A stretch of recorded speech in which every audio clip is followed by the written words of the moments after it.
ఓకేనా. Final match అనేది అది టెంటేటివ్లీ పెట్టినాం. స్ట్రెంత్ అనేది కొంచెం అటు ఇటు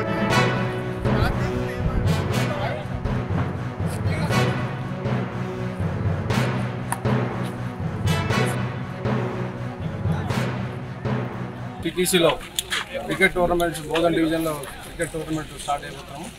దీంట్లో దాదాపు ఒక 26 టీంలు పార్టిసిపేట్ అవుతాయి.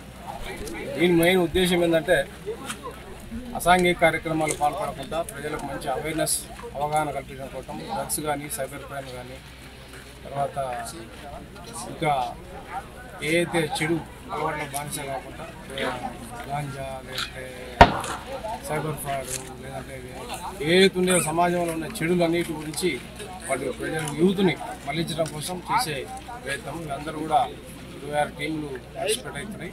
అందరూ కూడా లాస్ట్ రోజు మా ఉన్నతాధికారులు సిక్స్ ఆధ్వర్యంలో కూడా ఇది ఓన్లీ ఈ రోజు స్టార్ట్ అయింది. తర్వాత కూడా ఫైనల్ మ్యాచ్ వీళ్ళకి కూడా సిక్స్ ఆధ్వర్యంలో. సో ఆ రోజు ఈ అవేర్నెస్ కార్యక్రమం కూడా కండక్ట్ అయ్యింది.